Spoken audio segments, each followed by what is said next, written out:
राम का नाम, परमपिता परमात्मा का याद करने का तरीका, जिसे गुरु मंत्र या मेथड ऑफ मेडिटेशन कहें या कलमा, शब्द कहें या नाम, मतलब एक ही है। यह कैसे काम करता है, किस तरह से काम करता है? मालिक का नाम आदमी के अंदर की उन शक्तियों को जगा देता है जो दबी बैठी हैं, जो दब चुकी हैं, जिन्हें आत्मिक शक्ति कहें तो गलत नहीं होगा, या सोल पावर कहें तो भी गलत नहीं होगा। वैसे तो विल पावर, आत्म बल भी वही चीज है, पर कई बार कोई समझने में फर्क कर देता है। एक बच्चे ने हमें बताया तो बड़ा अच्छा लगा, क्योंकि शॉर्ट में अगर आत्म बल कहें तो आत्मा की ही शक्ति है, तभी बल आता है। लेकिन आजकल लोग वैसे आत्म बल को या विल पावर को कुछ और मान लेते हैं। तो आत्मिक शक्तियां जागृत करना ही बेहद जरूरी है, और जब तक वो जागृत नहीं होती, आदमी शांति का अनुभव, खुशी का एहसास नहीं कर पाता। तो आत्मिक शक्तियों को जगाने के लिए एक खुराक चाहिए। जिस तरह बच्चे खेलते हैं, काम धंधा करते हैं, तो उसके लिए बॉडी पावर चाहिए, दिमाग तेज होना चाहिए, तभी यह संभव है। तो उसके लिए आप अलग अलग खुराक लेते हैं, अलग अलग भोजन लेते हैं। आपके कोई ना कोई उस्ताद, कोई ना कोई टीचर, कोई ना कोई कोच आपको शिक्षा देते हैं कि कैसे आप अपने विल पावर को जगा सकते हैं, या अपने आत्म बल को बढ़ा सकते हैं, या अपनी बॉडी पावर को कैसे बढ़ा सकते हैं, कैसे दिमाग को तेज कर सकते हैं। वैसे तो ये कहावत है, अनसुलझी हुई पहेलियों को सुलझाना भी दिमाग को बढ़ाना है। जितना दिमाग ज़्यादा लगाओगे उतना ही दिमाग बढ़ता चला जाता है, और जितना दिमाग नहीं लगाना चाहोगे, दिमाग एक तरह से शटर डाउन हो जाता है, बंद हो जाता है। तो जितना ज़्यादा इसका इस्तेमाल करोगे उतना ही दिमाग बढ़ेगा, जो आपके पढ़ने में, बिजनेस में, जो भी आप दिमागी कार्य करते हैं उसमें आपकी सहायता करेगा। बॉडी पावर के लिए अलग अलग तरीका बताया जाता है। पुराने टाइमों में घी खा लो भाई, दही खा लो, छाछ पी लो।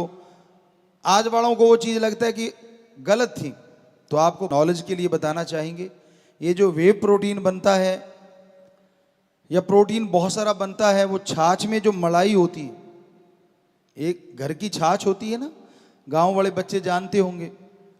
तो घर की छाछ में एक मलाई होती है, जिसके नाम अलग अलग हैं, अलग अलग भाषाओं में। कोई छिड्डी कहता है, कोई मलाई कहता है, कोई कुछ कहता है। आजकल तो आप दूध की मलाई भी खैर छान छान के पीते हैं, पहलवान जो हुए। पर उस समय छाछ क्यों पीते थे लोग? क्योंकि आज वे प्रोटीन भी उस छाछ की मलाई से ही ज्यादा बनाया जाता है, जो ओरिजिनल होता है और ऑर्गेनिक होता है। तो हमारे कोई बुजुर्ग पागल नहीं थे, और कितनी पावर हुआ करती थी, बॉडी पावर। आज भी नहीं है बच्चों में, ऐसा नहीं कि बॉडी पावर नहीं है। जो पहलवान हैं, जो प्लेयर हैं, आज भी ऐसी ऐसी चीजें कर रहे हैं जो पहले नहीं हुई। टेक्निक नहीं पता था उनको, पावर पावर थी। आज टेक्निक सीख गए, वो पावर पहले बहुत ज्यादा थी। ट्रैक्टर को उठा देना, वैसे ऐसी चीजें हुआ करती, बड़े बड़े बड़ा कुछ होता था जो हमने देखा, जो आज कम ही देखने को मिलता है। हाँ, टेक्निकली आज ज्यादा परफेक्ट होते जा रहे हैं। सो इस सब के लिए खुराक निश्चित की जाती है।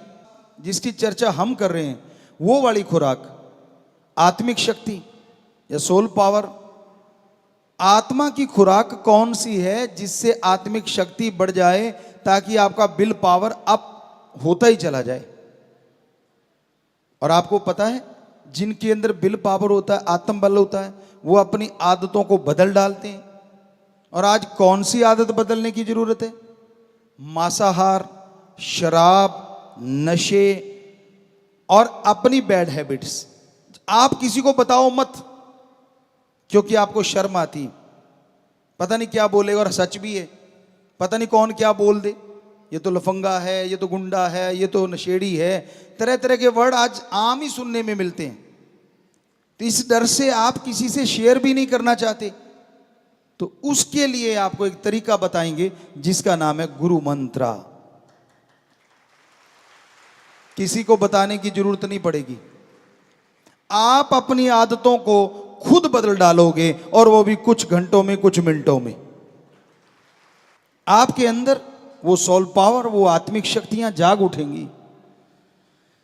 आपका आत्मबल, विल पावर बुलंदियों पे पहुंचने लगेगा। और जिनके अंदर आत्मबल होता है ना, वो कभी ये नहीं कहते ये कैसे होगा।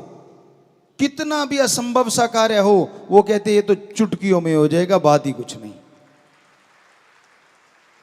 ये निशानी होती है आत्मिक शक्ति की। वरना तो आज जिधर देख लो आप, निगाह घुमा लो, ये नहीं हो सकता, ये तो होगा ही नहीं, आगे बढ़ ही नहीं सकते, आगे तो बढ़ा ही नहीं जा सकता, ये तो हल ही नहीं हो सकता, चाहे कुछ भी कर लो। हम गारंटी देते हैं, आप सुमरण कीजिए, वो जो गुरुमंत्र बताएंगे उसका जाप कीजिए लगातार। जो असंभव लगता है उसमें ही सफलता का कोई ना कोई शब्द मिल जाएगा, और सीढ़ियां चढ़ के आप सफलता के शिखर पे पहुंच जाएंगे। तो इसलिए ये अपनी डिक्शनरी से निकालने के लिए कि असंभव कुछ नहीं होता, जरूरी है अंदर आत्मिक शक्तियों का होना, सोल पावर को जगाना। और उस सोल पावर को जगाने के लिए, आत्मिक शक्तियां बढ़ाने के लिए कोई लंबी चौड़ी कथा कहानी नहीं है, बस 3 शब्द हैं या 1 शब्द। कईयों के अंदर भ्रम है, 5 के बिना पार नहीं होते। कईयों का है कि अब तो ज़्यादा ही शॉर्ट हो गया, 3 के बिना पार नहीं होते। आपका भ्रम है, शायद बेपरवाह जी के वचन आपने नहीं सुने होंगे। परम पिताजी ने भी एक बार वचन किए थे, किसी के कहने पे उनको बोला गया कि पहले तो साईं जी 5 देते थे, अब आप 3 गुरुमंत्र के शब्द कर दिए, ये तो कम है। तो तब बेपरवाह जी ने फरमाया था, 3 तो क्या, सतगुरु चाहे, फकीर चाहे तो 1 शब्द से वार कर सकता है। तो समय समय की बात है, समय समय के अनुसार चीजें बदलती रहती हैं। जैसे जैसे समय बदलता है, वैसे वैसे संत, पीर, फकीर परमपिता परमात्मा से प्रार्थना करके उन शब्दों को उस तरीके से बताने लग जाते हैं कि मीनिंग्स वही रहता है, लेकिन शब्द बोलने में आसान हो जाते हैं। आज के बच्चों में रहता है कि हम शॉर्टकट अपना लें, शॉर्टकट, थोड़े से चीज। तो 1 शब्द से शॉर्टकट तो कोई हो नहीं सकता, इससे शॉर्टकट नहीं हो सकता। तो इसलिए बड़ा ही आसान सा तरीका होगा। आप जब सुनेंगे, अच्छा नाम इतना बड़ा, गुरुमंत्र और शब्द 1, लेकिन जब आप जाप करेंगे वो 1 ही 1 से मिला सकता है, इतनी पावर है उसमें। ऐसे तो आप अगर सोच के देखो, एक अपनी दुनिया है, अपनी धरती पे दुनिया है। अब तो साइंटिस्ट भी मानने लगे हैं, बाहरली दुनिया के लोग आ रहे हैं, इस धरती पे हो सकता है कुछ रह रहे हों बाहरली दुनिया के लोग। बड़ी जोर शोर से कुछ लोग इसको खोजने में भी लगे हुए हैं कि आखिर बाहर दुनिया कहाँ है, जिंदगी कहाँ है। चंद्रमा पे पहुंच रहे हैं, मंगल ग्रह तक जा रहे हैं। पर हमारे धर्मों में, खास करके पवित्र वेदों में, हजारों साल पहले लिखा है, सैकड़ों जगह जिंदगियां हैं, सैकड़ों त्रिलोकियां हैं। त्रिलोकी आसमान, धरती, पताल को नहीं कहा जाता। त्रिलोकी का मतलब होता है 3 तरह के जीव, 3 प्रकार की शरीर। एक वो शरीर जो दिखते हैं, जिसे धर्मों में लिखा स्थूल काय, जैसे हमारा शरीर है, पशु पक्षी परिंदे हैं, पेड़ पौधे हैं, ये कहलाते हैं स्थूल काय। पृथ्वी, पानी, अग्नि, वायु, आकाश 5 तत्व से निर्मित हैं। इनमें कोई 3 ज्यादा है, किसी में 2 ज्यादा है, किसी में 1 ज्यादा है। इंसान में 5 बहुत हैं, लेकिन जो आकाश तत्व औरों में नहीं है, इसलिए इंसान में वो तत्व औरों के मुकाबले बहुत ज्यादा है। वैसे तो आदमी में भी पानी ज्यादा है। तो इस तरह वो एक बैलेंस बन जाता है जब आकाश तत्व ज्यादा आ जाता है। तो ये स्थूल काय है, एक है सूक्ष्म काय। चाहे आप कितने भी पढ़े लिखे हो, साइंटिस्ट को हम चैलेंज करते हैं, आप सुन लो एक बार, फिर बताना गलत क्या है। क्योंकि धर्मों को हमने विज्ञान के दृष्टिकोण से पढ़ा, सदगुरु जी की कृपा से, उनके हुक्म से। खुद नॉन मेडिकल के स्टूडेंट रहे तो इसलिए बड़ा आसान हो गया। गुरु जी कहने लगे धर्मों को विज्ञान के दृष्टिकोण से पढ़ो, और जब हमने पढ़ा तो गजब हो गया कि धर्म तो महासागर है विज्ञान का, विज्ञान तो एक छोटी सी नदी है जो उसमें से निकली है कल परसों। तो क्या है कि सूक्ष्म काय शरीर कौन से हैं जो खुली आंखों से दिखने में नहीं आते। आप उन्हें बैक्टीरिया कह लें, उदाहरण के तौर पे वायरस कह लें, या उससे भी और सूक्ष्म है जो आज तक आप पकड़ नहीं पाए। अच्छा साइंटिस्ट इस बात को मानेगा कि हम परिपूर्ण नहीं हुए हैं, अभी तक अति सूक्ष्म से सूक्ष्म को नहीं देख पाए हैं। जिनकी एक चीज बंद हो जाती है कि बस हमने बैक्टीरिया देख लिया, इससे सूक्ष्म क्या हो सकता है, वो चुप हो गए। लेकिन कुछ ऐसे भी होंगे जिज्ञासु कि और देखें क्या और भी कुछ सूक्ष्म है, तो जरूर मिल जाएगा, है सूक्ष्म। तो वो शरीर है सूक्ष्म काय। एक है कारण काय, वो देवताओं के शरीर माने जाते हैं। आप तो देवताओं पे बिलीव नहीं करते, जो करो ना करो, पर हमारे अकॉर्डिंग जो हमने महसूस किया, 33 प्रकार के देवी देवता जो सृष्टियों में संभालते हैं वो पाए जाते हैं। वैसे तो अलग लोक है, वो भी सच है। हम आपको ये देंगे तरीका, जो आप देखना चाहोगे इसका अभ्यास कर लेना, देख पाओगे अपने अंदर से। इससे बड़ी गारंटी क्या दे सकते हैं? हमने देखा है, आप भी देख सकते हो। हम भी इंसान हैं, आप भी इंसान हो। हमने अभ्यास किया, आपको करना पड़ेगा, इतना सा फर्क है। अभ्यास करे बिना तो डिग्रियां ही नहीं मिलती आपको। आज जो पढ़े लिखे बैठे हो आप यहाँ पे, जितने भी सज्जन बहनें, हमारी बेटियां, हमारे बेटे, जो भी आप बैठे हो, सामने नजर आ रहे हो बहुत। कहने का मतलब आपने कोई डिग्रियां हासिल की हैं, या कोई नौकरी कर रही हैं, या कहीं भी आप दफ्तरों में लगे हुए हैं, तो आपने जिंदगी के कुछ साल तो लगाए होंगे पढ़ाई के लिए। हमारी मान के आप 2 महीने घंटा सुबह शाम इस गुरु मंत्र का जाप कर लेना, हम आपको गारंटी देते हैं वो डिग्री मिलेगी जिसकी कल्पना नहीं करी। जिसे भगवान है कि नहीं है, ये तो फजूल की बातें हैं। तो फिर ऐसे इतिहास कैसे कह सकते हो सही है? लिखने वाला इतिहास भी आदमी, और संत हैं वो भी आदमी जिन्होंने धर्मों को लिखा। अरे इतिहास को लिखने वालों के तो बच्चे थे, और जो संतों ने धर्मों को लिखा उन्होंने दुनिया त्याग के धर्मों को लिखा हमारे लिए। जिनके बच्चे होते हैं वो तो बेईमानी कर सकता है, झूठ बोल सकता है। अब जिनके बच्चे है ही नहीं, सारी समाज को बच्चे मान के जो लिखता है वो कभी झूठ नहीं लिखता। जो उसके अनुभव में आता है वो लिखता है। हम नहीं कहते कि इतिहासकारों ने झूठ लिखा होगा, लेकिन अगर दोनों की तुलना की जाए तो चांसेस किसके ज्यादा बेईमानी करने के? उसके जिसकी औलाद परिवार है, या उसके सारी सृष्टि को परिवार मानता है, उसका पर्सनल किसी से कोई इंटरेस्ट नहीं है। तो हमें लगता है चांसेस बेईमानी के उसके ज्यादा हो जाते हैं जिसकी एक अपनी फैमिली है।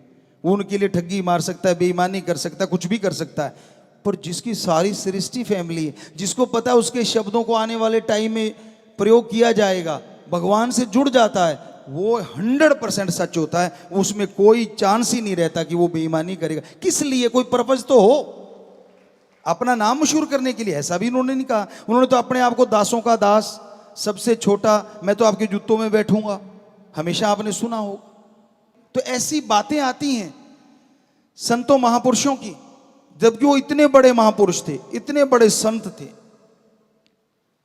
तो कहने का मतलब महापुरुष लिखते हैं, सच लिखा था, सच है और सच ही रहेगा। उनका लिखा हुआ झूठ नहीं हो सकता।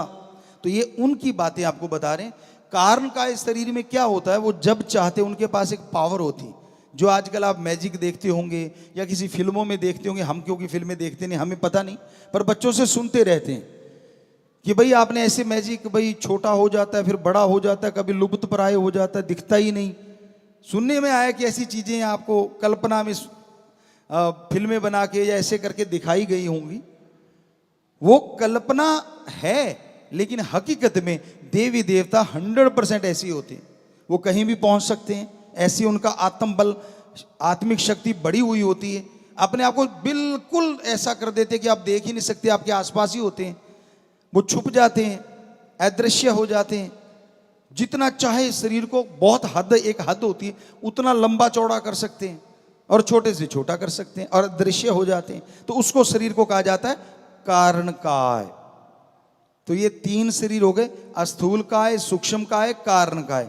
इसको कहते हैं त्रिलोकी। तो ऐसी त्रिलोकियां सैकड़ों जगह है। सो कहने का मतलब जो जिंदगी हम इस धरती पे जी रहे हैं, ऐसी धरतियां सैकड़ों जगह हैं अगर सीधी भाषा में बोले। और वहां भी जिंदगियां हैं। बहुत जगहों पे तो हमसे बहुत ज्यादा तरक्की पे हैं, बहुत आगे विज्ञान में है, बहुत जगहों पे तबाही मच रही है, बहुत जगहों पे शांति प्रिय भी है। तो कहने का मतलब ये आप अगर देखना चाहोगे, और हैरानी क्या किस बात की है, इन सबको कंट्रोल करने वाला भी एक और सबका हिसाब किताब रखने वाला भी एक है ना। कमाल। आप किसी अपने एरिया के बॉस होंगे, बुरा ना मनाना, अपनी कंपनी है या कुछ भी है, उसका एक बॉस होता है। उस कंपनी को संभालने की जिम्मेवारी उस पे होती है और उसके भी पसीने छूटे रहते हैं। अगर कर्मचारी सही ढंग से ना चले या थोड़ा ऐसा कुछ आ जाए तो दिन रात मेहनत करता है। एक छोटी सी कंपनी के लिए कितनी मेहनत।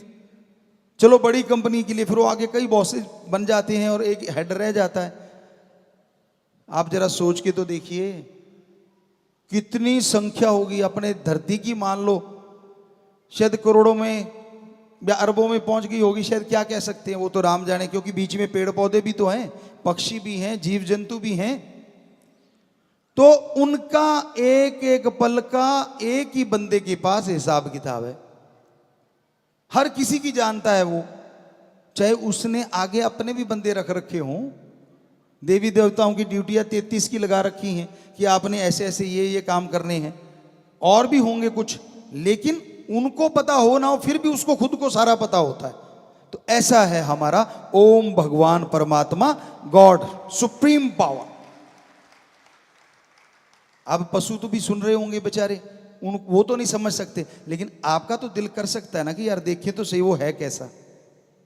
कर रहा होगा ना, जरूर करता है। हमारा तो करा और तभी वहां तक पहुंच पाए।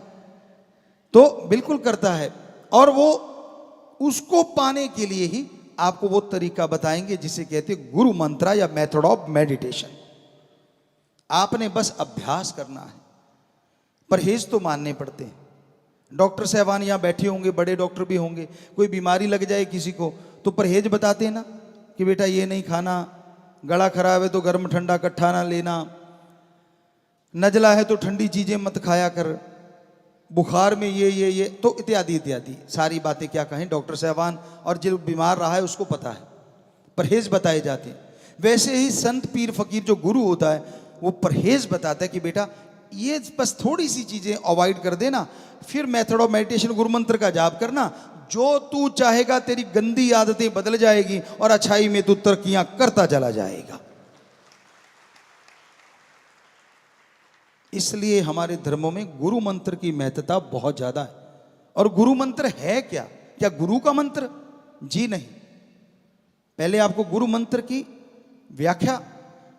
गु का मतलब होता है अंधकार और रू का मतलब होता है प्रकाश। दोनों के जुड़ने से बनता है जो अज्ञानता रूपी अंधकार में ज्ञान का दीपक जला दे, वो सच्चा गुरु होता है। बदले में कुछ ना ले, पैसा, चढ़ावा, अपनी मान बढ़ाई, मेरी जय जयकार करो, नहीं। हां, क्योंकि आप सब में मुझे मेरा राम भगवान दिख रहा है, हो सकता है किसी को इधर भी दिख रहा हो, शरीर तो ये भी इंसान का है, पर इसका मतलब ये नहीं है कि हम भगवान बन गए। हम तो भाई आपके चौकीदार सेवादारी हैं, हमारा काम ही है सेवा करना, आपकी सेवा के लिए। आपके नौकरों के भी चौकीदार हैं हम, तो उनके भी सेवादार हैं, उनके भी नौकर हैं। कैसे? आके वो राम का नाम ले लेंगे आपके नौकर, और वो उन्होंने अगर कोई दुआ कर दी तो हमारा कर्तव्य बन गया उनकी सेवा करना। भगवान से प्रार्थना करना कि भाई हे भगवान, ये तेरा बच्चा तड़फ रहा है, अगर इसकी जायज़ मांग है, अगर इसकी सही है तो तू सुन ले और जरूर सुन ले और इस पे रहमत कर दे, कृपा कर दे। तो वो सुन लेता और कृपा कर दे देता है, तो हमारी नौकरी पक्की हो गई कि हाँ, राम जी ने हमारी सुन ली और आपके नौकर के भी हम नौकर हो गए, क्योंकि उनकी बात के आगे हमने पालना की। तो इसलिए संत अपनी मान बढ़ाई के लिए नहीं होते, वही सच्चा गुरु होता है, फकीर होता है। हम ये नहीं कहते हम सच्चे हैं कि नहीं, सुमन कर लेना, पता चल जाएगा। राम जी जिस रूप में आते हैं वो गुरु सच्चा होता है, जिस रूप में नहीं आते वो गुरु नहीं होता, बात ही खत्म। प्रैक्टिकली मेथड ऑफ मेडिटेशन, गुरु मंत्र है, जाप करो। वो रूहानी रूप में आ सकता है, नूरानी रूप में आ सकता है, दुनियावी रूप में आ सकता है और जिस्मानी रूप में भी आ सकता है। वो आपकी भक्ति का स्केल है, कितनी का आप करते हो, कितने के विचारों को शुद्धिकरण कर चुके हो, आप कहां तक पहुंच पाए हो, उसके अकॉर्डिंग उसका रूप बदलता है परमात्मा का। होगा वो परमात्मा, क्योंकि वो तो निराकार है, उसका तो आकार ही नहीं है। लेकिन आप कैसे मान लोगे निराकार को, जब तक वो किसी आकार में नहीं आएगा। इसलिए वो उस आकार में आता है जिसमें वो अपना प्रचार करवाता है, यानी सच्चे संत पीर फकीर के रूप में आपको आके दर्शन देगा। दुनिया का क्या है, दुनिया तो बोलते रहना है, कुछ भी कह सकती है, आज तक किसी को नहीं छोड़ा। एक छोटा सा उदाहरण, बस कुछ चंद बातें और, तो गुरु मंत्र की थोड़ी सी बात आपको बता दें। अब रह गया मंत्र, मंत्र कहें शब्द, मेथड, विधि, युक्ति। तो गुरु मंत्र का पूरा मतलब है वो शब्द जो गुरु ने खुद करके देखे हों, वो भगवान का नाम जो गुरु ने खुद जाप किया हो, अभ्यास किया हो। वो गुरु क्या कहता है, मैं भी इंसान हूं, आप भी इंसान हैं, मैंने इन शब्दों का जाप किया और मुझे मेरा भगवान मिला, सारा कुछ मिला, सब कुछ दिखा। अगर मुझे दिख सकता है तो मैं इंसान हूं, तो आप भी इंसान हैं। आप जाप करोगे तो आपको क्यों नहीं दिखेगा। आज तक हमने 6.5 करोड़ लोगों को ये गुरु मंत्र बताया, जिसका अभ्यास हमने किया, और जिन जिन ने भी अमल किया सारे कह रहे हैं जी 100% हमें नजारे आए, कहीं ना कहीं कब ना कभी दर्शन हुए। तो बच्चों, कोई नया आके बैठता है, कोई नया सुनता है, जरा सोचिए, अगर ये 6.5 करोड़ में से लगभग जिन्होंने अभ्यास किया 95 से 100% तक लोगों को वो नजारा आया, तो आपको क्यों नहीं आएगा। भगवान ने क्या आपका कोई दुश्मनी है। बात ये, इन लोगों ने जाप किया, आपने करना है, करोगे तो झोलियां भर जाएंगी, करोगे तो नजारे आ जाएंगे। अभ्यास बिना कुछ नहीं। संत सिखाते हैं, एक टीचर, उदाहरण, एक टीचर, एक मास्टर, एक लेक्चरर क्लास में आता है, क्या करता है, आपको पढ़ाता है ना, आपके उलझे हुए सवालों को सुलझाता है ना, लेक्चर देता है ना, और आप पूरी क्लास सुन रही होती, क्योंकि हम भी तो पढ़े हैं उसी क्लासों में, सुन रहे होते हैं। बहुत बच्चे मेरिट में आ जाते हैं, कई फर्स्ट डिवीजन ले जाते हैं, और जो पीछे से जो वो कागज की बत्तियां बना बना मारते रहते हैं वो फेल हो जाते हैं। अब बताइए, इसमें मास्टर की कमी है या नाम मानने वाले की कमी। मास्टर ने तो सबको पढ़ाया, तो फिर मेरिट कैसे आ गई अगर मास्टर में कमी है। तो गुरु बेचारा क्या कर सकता है अगर मानने वाला ही ना माने। तो इसलिए संतों का काम बताना होता है, और कोई जादू नहीं करना होता। ऐसे वो तो जादूगर करते होते, पुराने टाइमों में गिली गिली अप्पा या ऐसा कुछ बोला करते थे, क्योंकि जादूगरों के खेल भी हमने देखे, समाज में रहे हैं तो देखा है, या शुर शर ऐसा कुछ करते होते हैं वो। तो वो हाथ की सफाई के लिए कि आप उधर देखिए, उधर से क्या आ रहा है, इतने में काम कर दिया, आप उधर देखते रह गए, उसने वो निकाल दिया जो जादू था। तो ये तो हमने तो देखे थे, पकड़ भी लेते थे, पर बोलते नहीं थे कि बेचारे का रोजगार है, आपा क्या लेना, बढ़िया है, सबका एंटरटेनमेंट हो रहा है। तो होती तो हाथ की सफाई, लेकिन इधर वो जादू नहीं है, ना कोई जादू टोना, ना कोई ऐसी बात। तरीका हम बताएंगे, जाप आपने करना है, गारंटी हमारी है, करोगे तो 100% रिजल्ट आएगा। आपने देखा सबके आया, तो आपके क्यों नहीं आएगा, इतना सी बात है। तो अब वो जो आपको कहा कि बताते हैं, तो परम पिता जी सच्चे दाता रहबर शास्त्रनाम जी शाह मस्तान जी दाता ने फरमाया, भजन में भी लिखवाया, एक सच्ची घटना होगी, किसी टाइम की, बहुत पहले की कह सकते हैं। तो दोनों बाप बेटा जा रहे थे, और एक उनके पास सवारी के लिए खच्चर होती थी, घोड़े होते थे, गधा होता था। अपने अपनी हैसियत के अनुसार बेचारे ले, ऊंट होता था, कोई हाथी वाले भी होते थे, तो वो उनके पास गधा था, तो उन्होंने गधे से बड़ा प्यार था, तो दोनों ठीक थे, तंदुरुस्त थे और चल पड़े। ये चलो आपा बाजार से कोई बिजनेस व्यापार कुछ सामान लेके आना है, तो इस पे ला देंगे, तो बेचारे को उतनी देर आपा क्यों तकलीफ देनी है। पैदल लोग चल के पसंद करते थे, तभी तंदुरुस्त रहते थे। आजकल तो रसोई में भी टॉयलेट, मतलब बुरा ना मानना, साथ में अटैच होगी कि बनाते बनाते आ जाए तो करके फिर आ जाए, दूर जाना ही ना पड़े। आने का भी टाइम नहीं है, पता नहीं कब आ जाए, क्योंकि खाने का टाइम नहीं कब खा लें, तो आने का भी टाइम नहीं कब आ जाए, ये भी तो चक्कर है ना। पहले सारा कुछ टाइम के अनुसार होता था। तो वो पैदल चलना भी, आज आप किसी डॉक्टर से पूछ लो, जबरदस्त एक्सरसाइज है। कई आज स्पेशली चलते हैं, सुबह सुबह चलते हैं और बहुत ही बढ़िया है। उसे कहते हैं मैं वॉकिंग पे जा रहा हूँ, मतलब लोगों को थोड़ा कंपटीशन सा भी कर लेते, मैंने इतने कदम चले, तूने कितने चले, बढ़िया है ये कदम कंपटीशन, बढ़िया कर रहे हो तो अच्छा है, कोई बात नहीं। तो वो पैदल चल दिए कि चलो आते टाइम तो बेचारे पे बोझ लदने हैं, लाद के लाएंगे, चल के चलते हैं। अब वो पैदल जा रहे हैं, रास्ते में एक गांव आया, लोग हंसने लगे, कहते इन जैसा कोई मूर्ख होगा। कहते क्यों? अरे कहते यार दोनों पैदल जा रहे हैं और ये सवारी इनके पास में, हैरानी की बात है। बाप थोड़ा मजबूत था, बेटा अभी यंग हो रहा था, तो बाप को लगा कि यार बेटे को बिठा देते। उसने बेटे को बिठा दिया और खुद आगे उसकी वो रस्सा जो होता वो कंधे पे डाला और चल पड़ा।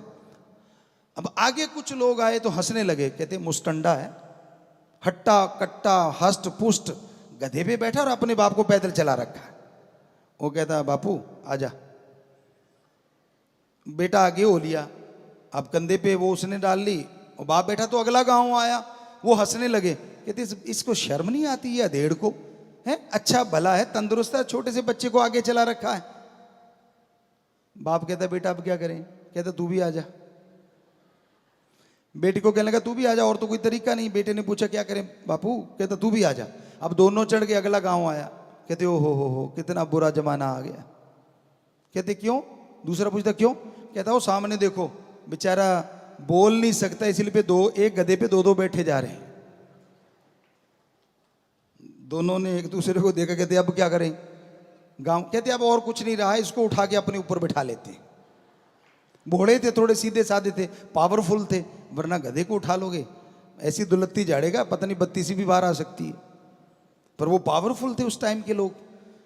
उन दोनों ने उसको उठाया और कंधे पे रख लिया, पुल पार करने लगे। या तो उनको किसी गधे को तेल की वो स्मेल आ गई, बेपरवाही फरमाया करते थे कि शायद कोई मिट्टी का या कैरोसिन उस समय होता था, तेल वगैरह, या किसी चीज़ की स्मेल आ गई। तो वो पुल के ऊपर से जा रहे थे तो गधे को छींक आई, दुलत्ती सी झाड़ी उसने, वो हाथ से छूट गया, धड़ाम करके नदी में गया। अब दोनों बैठे वहां रो रहे हैं कि अब ये क्या हो गया। तो हमारा कहने का मतलब, आज तक क्या आपने सुना है किसी ने पूरी दुनिया को खुश कर दिया हो? हमने तो नहीं सुना। बुजुर्गों से बेपरवाही से पूछा, उन्होंने भी बताया कि कभी नहीं सुना। तो इस दुनिया को खुश करने के चक्कर में अपना कबाड़ा मत करवा बैठना। ये तो ना तो किसी पे खुश हुई है। श्री रामचंद्र जी आए, विष्णु जी के अवतार, कृष्ण जी के रूप में आए, विष्णु जी के अवतार, उनको नहीं छोड़ा, 14 साल वनवास जाना पड़ा। तो आम आदमी की तो औकात क्या है? ये दुनिया नहीं किसी को छोड़ती, लेकिन अगर रास्ता सच्चा है, दृढ़ता से चलते जाओ, राम जी आपके साथ हैं, परमपिता परमात्मा आपके साथ। दुनिया से क्या लेना? अब संत का काम समाज को सुधारना है। आपको जन्म देने वाले माँ बाप होंगे, वो आपके माँ हैं, बाप हैं, लेकिन एज ए संत जो भगवान की औलाद है वो हमारी पहले औलाद है। और हमें दर्द है अपने बच्चों का जो नशे में मर रहे हैं। हमें दर्द है उन बच्चों का जिनके बच्चे चले गए, उनके माँ बाप रो रहे हैं, तड़फ रहे हैं। हमें दर्द है अपने उन बच्चों का जो अपनी गंदी आदतों को सुधारना चाह रहे हैं लेकिन सुधार नहीं पा रहे। इसलिए संत इस धरती पे आते हैं और फिर वो राम का तरीका बताते हैं जिससे ये परेशानियों से मुक्ति मिल जाए और जिंदगी सफल हो जाए। और संतों का कोई मकसद नहीं होता इस धरती पे आने का, उनकी भी एक ड्यूटी होती है। तो इसलिए संत पीर फकीर कहीं भी कोई तकलीफ आती है पहले तड़फ उठते हैं, भगवान से प्रार्थना करते हैं, दुआ करते हैं। माने तो अरबों बार सजदा, ना माने तो भी अरबों बार सजदा, क्योंकि संत उसकी रजा में रहते हैं कि जो वो करता है गलत ना करता था, न करता है, न कभी करेगा। एक राजा और वजीर की बड़ी दोस्ती थी और दोनों इकट्ठे ही उस समय शिकार पे बड़ा जाया करते थे। राजा महाराजा, ये उनका एक शौक कह लो या पिछले जन्मों का कोई होगा लेना देना। तो शिकार पे जाते थे दोनों इकट्ठे और शिकार खेल के वापस आ जाते थे। तो एक दिन वो गए, राजा ने तीर चलाया, शिकार तो मर गया, लेकिन इधर से राजा का अंगूठा, जैसे उसका जो लास्ट तीर का होता है, जैसे वो हिस्सा गया तो अंगूठा कटा और फिर तंचा से अंगूठा टकराया, अंगूठा कट के नीचे गिर गया। तो राजा चीखा, वजीर कहने लगा जी क्या हुआ? कहता अंगूठा कट गया। कहते लो भाई मरम पट्टी करो, मरम पट्टी करो। राजा कहता यार आज बड़ा बुरा हुआ ना, वजीर भगवान को मानने वाला था। कहता नहीं नहीं, भगवान जो करता है वो अच्छा करता है। राजा तो फिर राजा है, चढ़ गया गुस्सा, मेरा अंगूठा कट गया और ये अच्छा दोस्त है जो कह रहा है भगवान करता अच्छा करता है। अजीब दोस्त है, काहे की दोस्ती? कहता डालो इसको काल कोठरी में। अब राजा का हुक्म कौन डाले? काल कोठरी में डाल दिया। 2-3 महीने गुजरे, राजा शिकार पे अकेला चला गया। साथी थे, फौज तो होती होगी, कुछ असैनिक थे, पर राजा का घोड़ा पावरफुल होता था। अब थोड़ा आंधी तूफान आया, घोड़े ने स्पीड पकड़ी, राजा ने भगाया, वो कहीं और ही निकल गया। घोड़ा भी तो आखिर बेचारा पशु है, उसको क्या पता इतनी आंधी तूफान में राजा किधर ले जाना चाह रहा, वो लगाम खींचता गया, घोड़ा उधर ही मुड़ता चला गया और ऐसी जगह पहुंच गया, आदिवासी एरिया था। आदिवासियों ने पकड़ लिया कि शिकार आ गया। तो वो नर बलि दिया करते थे, आपने सुना होगा पुराने टाइमों में। आजकल भी कई कई राक्षस प्रवृत्ति के लोग ऐसा करते, सुना है, खबरों में सच है या झूठ है ये तो राम जाने। तो राजा वहां पहुंच गया, उन्होंने उतार लिया, पकड़ लिया, कहने लगे भाई इसकी तो बलि देंगे। अब शाम सी का समय हुआ, जो भी बलि का टाइम था, उसको नहलाया धुलाया और वो गला काट लेते थे, यूं बना के रखते थे। तो वहां ले आए, उससे पहले एक तांत्रिक आता था जो उस पर संदूर लगाता था या नारियल या कुछ भी ऐसा कुछ करते थे, मंत्र मंत्र उसके ऊपर। तो तांत्रिक आया, उसने पहले चेक किया सारे शरीर को। चेक करने के बाद वो बोला रुको। तो उनका जो मुखिया था कहता क्या हो गया? सारे नाच रहे थे, कूद रहे थे, सारे चुप हो गए। कहता ये बलि नहीं हो सकती। कहते क्यों? कैसे? इसका अंग भंग है, जिसका अंग कटा हो उसकी बलि भगवान नहीं लेता, पूरे अंग होने चाहिए। ये देवी देवता जिसको आप दे रहे हैं ये खुश नहीं होगा। तो कहते जा, छोड़ दिया, उसको छोड़ दिया। राजा समझदार तो था ही, फट समझ आ गई कि आज अगर ये ना कटा होता तो तेरा तो बेड़ा पार था बेटा। कहता यार दोस्त की याद आ गई कि यार वो तो सही कह रहा था, मैं ही गलत था। तो भागा, घोड़ा दौड़ाया, पहुंच गया, रात को ही बाहर निकाल लिया। कहता बाहर निकालो। कहता यार आज वाली भाषा में सॉरी, पहली वाली भाषा में जो भी था सॉरी फील की, उसको बोला और कहने लगा गलती हो गई यार, तू सही है, आज मेरे साथ ऐसा ऐसा हुआ। वो कहता है, वजीर कहता जी वो भगवान हमेशा ही अच्छा करता है। बादशाह फिर सोचा, कहता है वो बात सुन। कहता हाँ। कहता चलो मेरा तो अंगूठा कट गया, मैं तो आज बच गया, तेरे साथ अच्छा क्या हो गया जो 3 महीने यहाँ कैद में रहा काल कोठरी में, ये कैसे अच्छा हो गया? कहता राजन तेरा अंगूठा कटा है, मेरा नहीं कटा, दोनों इकट्ठे होते शिकार पे, तू तो आ जाता, तेरा तो अंगूठा कटा, मेरा तो नहीं कटा था, मेरा तो वहां बाजा बजा देते। तो मेरे भी भगवान ने अच्छा किया जो मुझे जेल में रख लिया। तो इसलिए बेटा ये हकीकत है, कहानी नहीं, सच्चाई है। वो जो करता था सही है, कर रहा है सही है, करेगा सही है। उसको मानने वाले को अगर ये मान लिया, कहीं भी रहो, ना चेहरे का नूर जाएगा, ना अंदर का सरूर जाएगा, ना वो राम हजूर जाएगा, हर पल साथ रहेगा, कहीं भी वो दूर ना जाएगा।